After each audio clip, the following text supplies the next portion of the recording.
The ninth season of Consider This is brought to you in part by From the Top, a national program showcasing the musical talents of young people.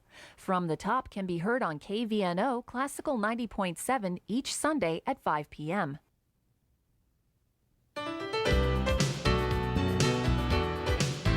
Once again, from the campus of the University of Nebraska at Omaha, Consider This, a program of issues and information behind today's news.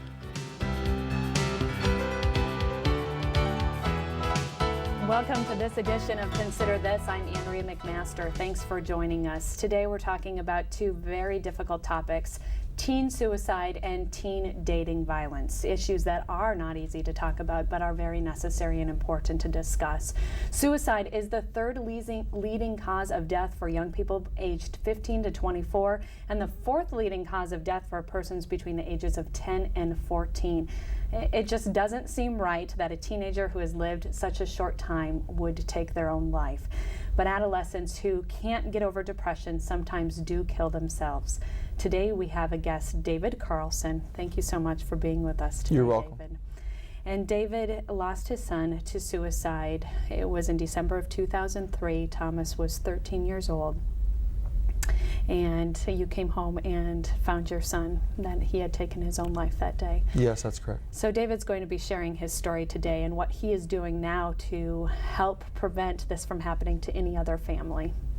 And also we have Dr. Patricia Newman, who's joining us today, and she's going to talk about teen dating violence. Believe it or not, it is a fact of life for many teen couples. The abuse can begin at a very young age, too, as young as 11 or 12 years old. Abuse in a dating relationship can be confusing and frightening at any age, but especially for young teenagers who really don't understand what the dating relationship is all about, and then all of a sudden throw abuse into there. So Dr. Patricia Newman is going to help us discuss that as well, and the important programs that she has with the Respect program in our schools today. So let's talk, again, let's start with you, David, and let's talk about these startling figures that you hear about teens committing suicide. 60% of teenagers thinking about committing suicide. When you hear that, that is scary, and especially when you hear that 9% have actually tried to kill themselves. It probably scares you when you hear that. Yeah, the statistics are very startling. Currently, 1 out of every 35 students in our schools are considering suicide as an option. And part of the prevention programs that are going into schools carry the message that suicide is not an option. And boys commit suicide more often than girls, but no one is immune, and that's the important to get out. You thought your family was immune from this, right? Had no idea, had no warning signs. No, we saw no warning signs with my son at all. Suicide was the furthest thing from my mind as far as my boys were concerned. And the night I came home and found my son had died of suicide in my bathroom, just my whole world changed right there. Mm-hmm. Can you bring us back to that day? I know it was the most difficult day of your life. Sure. Yeah. It was my longest day. Mm-hmm. December 3rd, 2003 was just a normal day for me. I came home from work, woke up, and my son had just come home from school complaining that he had failed the science test. I told him, failed tests, those are no big deal. We can study and work on those and do better. He told me he had quite a bit of homework to do and would like to get started on that. So I told him, okay, I'd be home in a little while from running some errands. And he told me he loved me and he'd see me in a little while. When I came home, a little over 2 hours later, I found his backpack laying on the floor in the kitchen. And as I went around the house calling his name, I didn't get any answer until I finally noticed my bathroom door was closed and the light was on. And when I opened the door, I literally stepped on my son. He was sitting there on the floor, and he died of suicide. A very difficult story to tell, but you are repeatedly telling this story, and there's a good reason for that. Yes, I do. I repeatedly tell that story. I'm the Omaha director of the Yellow Ribbon Suicide Prevention Program. It's a prevention program that goes out into schools not only to talk to teens, but to talk to their parents and school staff about the warning signs, risk factors for suicide, that suicide is never an option, and that it's always okay, no matter what, to ask for help. That's the main thrust of the program, that it's always okay to ask for help. Well, let's talk about a couple of different parts of that. I've heard for you say before that in your presentation, because it's become so real to students when they hear, it actually did happen to my son. It's not just something we talk about. It actually does happen, that their jaws drop open and they are there and they're attentive and they're really listening. They are. When I do a yellow ribbon presentation, or when I'm privileged to do one for a group of students, I first tell them the story of how I found Thomas. And I think that really brings it home to them. For a lot of young people, they've heard of suicide and they've heard of suicide survivors, but they've never really seen a suicide survivor in the flesh before, telling their story. And then we go through and I hand out what are called yellow ribbon cards, and that's a card that they can give any trusted adult, any teacher, clergy member, their doctor, parent, a friend, if they need help. You know, if they need to reach out, they can do so with that yellow ribbon card, because a lot of times teens just can't find the words, you know, to say, I need to talk to somebody about a problem, or I need help. And that's how that yellow ribbon card really helps. And then finally, at the end of the presentation, the students are shown a PowerPoint slideshow of my son growing up, of his life. That's what I call the beginning of my story. And that, combined with me sharing with them how I found him on the day he died, that really ties it all together for them. Like you said, really brings it home to them, makes that message personal. And you're right, the reaction I get from the teens is amazing. I get teens coming up to me afterwards and sharing things with me that they've never shared with anybody else. So they really do get the message that it's okay to ask for help. Let's talk about some of the reasons behind suicide. In recent years, the suicide rate continues to escalate. Why do you think that is? Well, with suicide, depression is a major risk factor for suicide. That's behind the majority of suicides, that along with other behavioral or mental health issues like bipolar disorder, anxiety disorder, schizophrenia. I think with that you have problems with relationships, like Dr. Newman is going to talk about, problems with boyfriend-girlfriend relationships. Oftentimes you'll hear about, my boyfriend broke up with me, my girlfriend broke up with me, so I'm thinking of killing myself.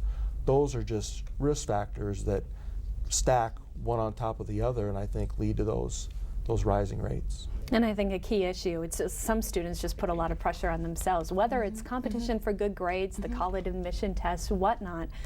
And don't feel like, as you mentioned, David, don't have a place to go, don't know who to talk to, don't want to talk to their peers because they're embarrassed, Right. don't want to talk to their parents because they don't want to disappoint them or for whatever reason, so they don't have a place to go. So with this program, simply they have a card that they can keep in their locker, keep in their backpack, their back pocket, whatever, and this is something that they can just simply hand to someone if they are thinking about suicidal thoughts, or if they're just even depressed or just not feeling good, lonely, whatever. It's a call for help. I need to talk to someone, but I don't know what to say. You're right, any problem at all, they can use the yellow ribbon card. And when I go out and give a presentation, I also remind the teens that, you know, you don't need to have one of these cards to ask for help. The underlying message that it's okay to ask for help applies whether you have a card or not. It's just that they need to understand those two big important things. It's always okay to ask for help, and that suicide is never an option. Well, Dr. Patricia Newman is with the Respect program here that travels statewide, putting on skits and productions and talking about various issues that students face in high schools, pressures, or even as elementary school with bullies and whatnot. But I know, Dr. Newman, we've talked in the past that sometimes these problems develop because of a lack of parental involvement in their lives. But it's not necessarily the case. But how do you get the message out as a parent? Because a lot of parents are very involved. I know David was a very involved parent. But get the message out that I am here and I will listen and I will talk, and please talk to me. Don't be embarrassed to talk to me. I won't be disappointed. Well, I think it's practice and role modeling. So you kind of practice what you preach, so to speak. I mean, you don't just tell them to come talk to you when there's a crisis. You're always there to listen to them even about the small things, and you show curiosity and interest in what they do, and you model things like when you need help for something, you show them what you do to go get help. If if you have a bad day, if you've lost your job, if something traumatic happens with you and a friend or a family member, you model how, yes, that feels really awful to me, and maybe I want to strike out, or maybe I want to do something to myself, but there are different ways to problem solve and discuss that, and there are people there who care. My son, we just met today, right before the show, and my son was in his program 2 years ago, and I didn't know that. I mean, I didn't know that you were the person that did that, but he won't let that yellow card be anywhere except where he knows where it is. And he thought that it was such a good program because it was a real dad. He said it was a real dad that talked about it, as opposed to someone who wasn't personally involved in the experience. And then he talked an awful lot to me about it, and I just appreciate that kind of program that will facilitate kids going home and talking with their parents about it. Well, I think it is too key that that a mother and father do not deny or ignore a child's point of view when they're trying to discuss something. Right. That's because a turn off right away. It is their perspective.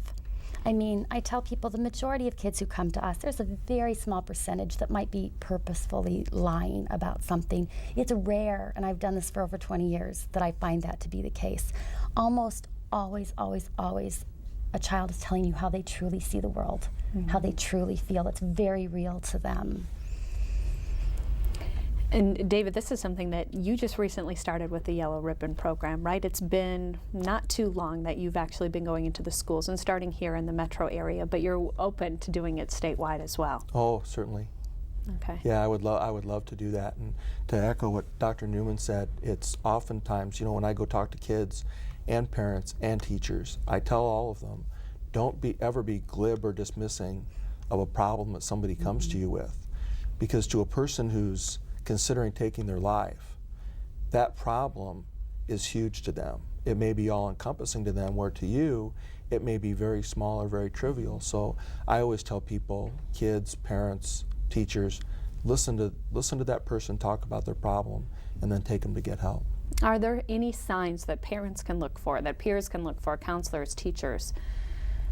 I tell parents and teachers, not only pay attention to what your kids say, but pay attention to what they write, and especially what they doodle.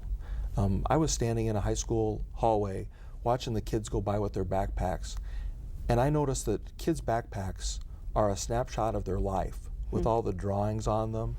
And I've heard of young people that like to do poetry. Well, pay attention to what they're writing. If they're writing things about death and about the afterlife, dark themes, and then all of a sudden the theme of their writing or the theme of their conversation or what they're drawing, if that all of a sudden changes to subjects like heaven and living forever and things that, eternity, things that go on after they've been talking about dark themes, that's a big warning sign right there that that person has made a decision and they need counseling right away. If not, take them to an emergency room. Okay, great. And that would be the case, don't you think? I know we say similar things when you see a change in a child's behavior. It can point not only to that, but to a number of important things that could be going on in their lives. I mean, maybe they no longer want to do dance team. Maybe their grades were all A's and now they're down to C's and D's. Maybe they used to be very outgoing and now they don't want to leave their room. So whenever there's some sudden change, there's something going on that they're trying to tell us. And just to end this portion of the program on suicide, parents should not be afraid. I think so often everyone has been afraid of the word suicide, of just discussing it and just talking about it. You probably never talked about it before. I never did. Your son, yeah. I never did with my kids. And parents don't have to be afraid of using the S word in front of their kids, about talking about suicide. Talking about suicide to a person who's considering it isn't going to cause them to do it. It's going to do the opposite. It's going to tell them it's okay to talk about whatever problem or feeling is causing them to think of suicide. it's okay to talk about it. We want them to talk about it. Just like Dr. Newman's experience with her son, we want to foster that. That's the best thing that could happen out of a yellow ribbon presentation, is for a young person to go home and say, Mom or Dad, they had this presentation at school today. Here's what I learned. Let's talk about this. That's the outcome we want. Encouraging for you to hear. Yes. Because I know that's what you want most of all, is for this not to happen to anyone else. Absolutely not. Okay. Well, thank you so much, David, for sharing. It's a very difficult story, I know. Well, let's switch gears and talk about something else that's not easy to talk about in dating violence. This is something that I think most people would not think that teenagers are involved in abusive relationships.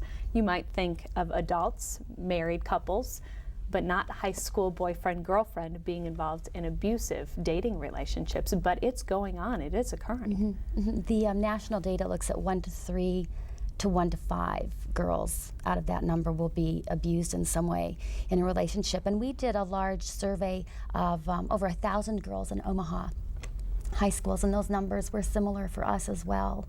So they definitely are. And if you think about it, they're going into relationships that probably no one has helped them process. You know, what do you look for in a date?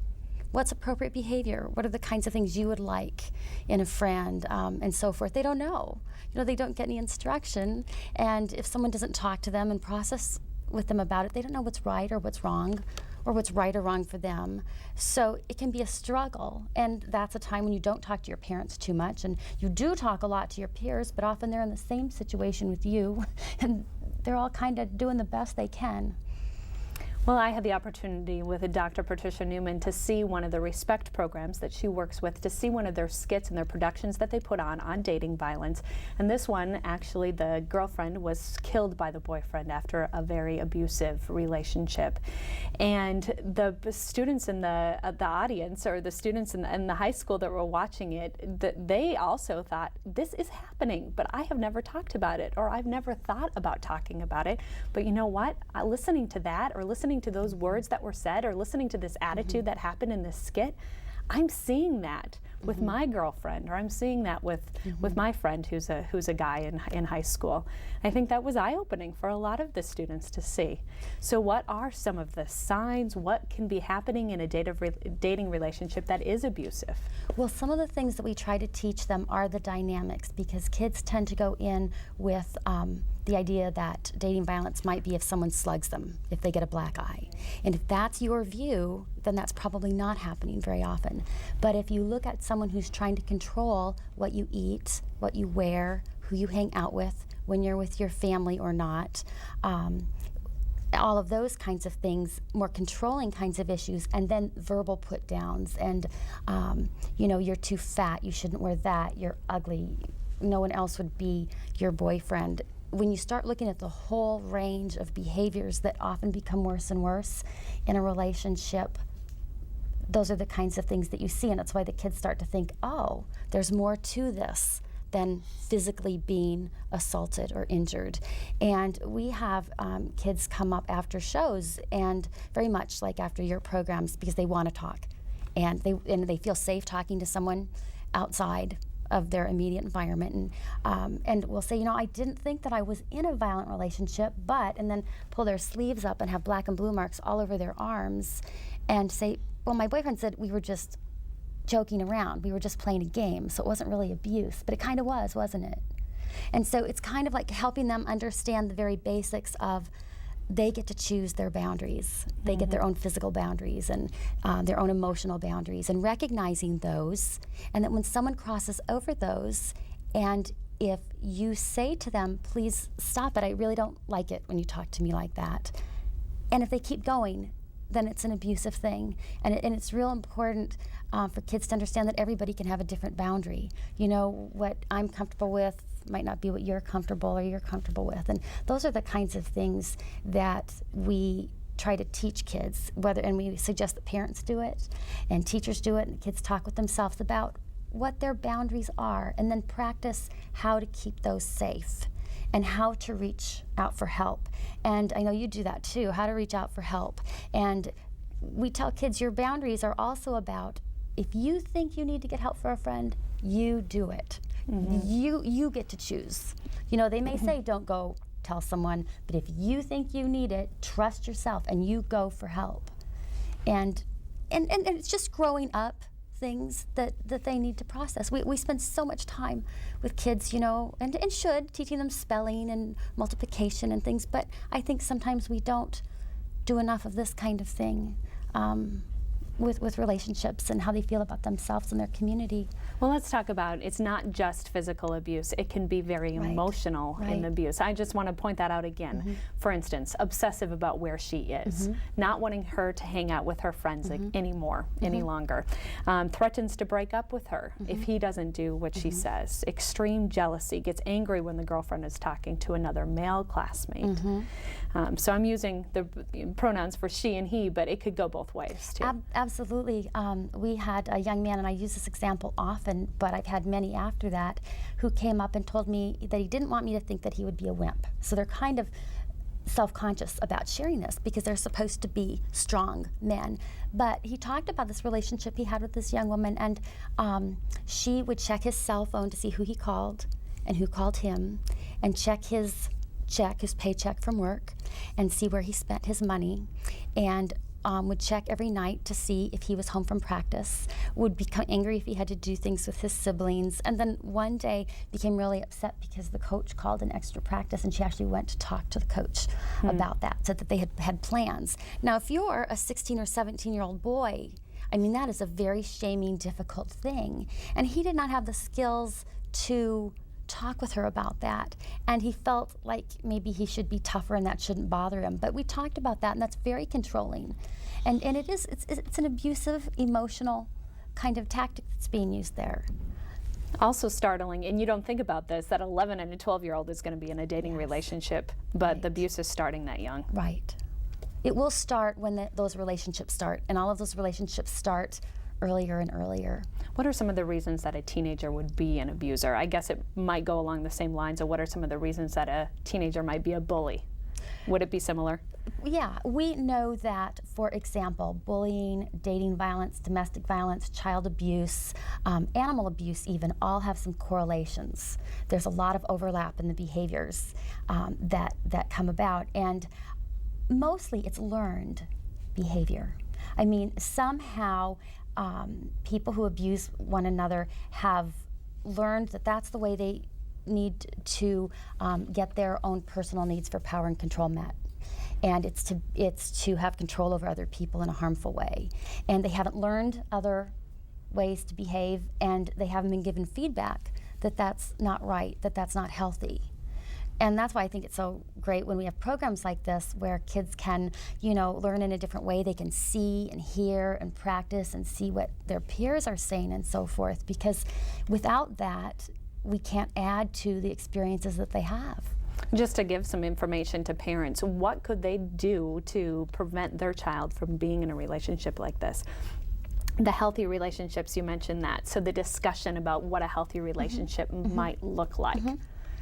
Basically, and I know it sounds like such a small thing, but it is so huge to really make time to sit down and talk with your kids on a regular basis, to really listen in a way that's not judgmental and it's not shaming, and to let them know that you might not have all the answers, and adults don't have all the answers, not even for themselves. But the important thing is to continue to try to problem solve, and you know, because that makes a difference. Even trying makes a difference when you're in a situation like that. And certainly there's all kinds of good literature out there now, and there's movies you can take your kids to, to discuss books, movies, literature, magazine articles, get their feedback. But normally they have quite a lot of things to talk about from their own lives, the things that they see and share. When we do our programs, after the programs we have a discussion, it's just immense, the amount of things that they want to share. Do you find that too? Yeah. Yes. Well, and after your programs too, I know that the students say, well, I don't think the parents might realize that there is abuse going on in a dating relationship, but I'm recognizing it in my friend. I haven't wanted to address them or haven't wanted to talk to them, but I'm seeing the signs. So what would you say to some of those students? We talk to the kids about how they talk and help their friends. So you use a lot of I language. I'm worried. I care about you. I don't think you deserve to be treated like this. I was reading this book and I'm worried because it sounds like you're in like a not very safe relationship, and I'd be glad to go to the counselor with you. Those kinds of things. You're not shaming them. You're not saying, what's wrong with you? You should be smarter than this. You know, in a real open, caring way. And then if they feel like that it's serious and things aren't changing, then they get to decide if they need to go to an adult for help. And we tell them all the time that we don't know of any situations where the young, and I'm sure there are some, but we don't know of any where someone went to get them help and ultimately that student wasn't very glad that someone else was brought in to help. Because kids of all ages do have a sense of relief when adults who are in charge take over those kinds of things. So, and that's probably the same for you too, David. And what would you want to say, just in final thoughts, for parents, for students who might recognize some signs in another individual? That it's okay to ask for help. Just like Dr. Newman said, you know, I've talked to teens who had friends go and express concerns to a school counselor or a principal or another adult. And at the time, those teens were very upset that their friends did that. But now, 6 months, a year later, 2 years later, those teens tell me, I am so glad my friend did that for me. I think that echoes what Dr. Newman was saying. They might not immediately recognize it, but it's very needed. Very needed to yes. come forth. Okay, well, David Carlson is with the Yellow Ribbon Program, and the website is www.yellowribbon.org. Yes. So you can check that out. And Dr. Patricia Newman, also with the Respect Program, and you are going into high schools and elementary schools, right? Middle schools, statewide. Right. Everywhere. So if people want to contact you, and your website is? respect2all.org. Okay, and it's dating violence and bully skits and programs and anything else that you have? We have bullying, dating violence, relational aggression, training, parent training. Okay, Yeah. and you're welcome and eager to get the word out. We love it. All right, thank you both for being with us today. Very Thanks. important You're topics to discuss. And thank you for joining us this week on Consider This.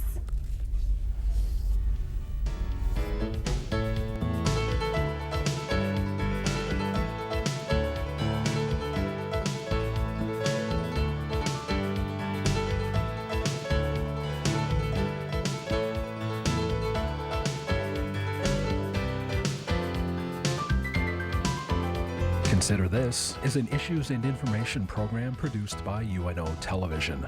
More information and program archives can be found at unotv.unomaha.edu. If you'd like to share your comments about this show, call UNO TV at 402-554-2516 during regular business hours. The 9th season of Consider This is brought to you in part by From the Top, a national program showcasing the musical talents of young people. From the Top can be heard on KVNO Classical 90.7 each Sunday at 5 p.m.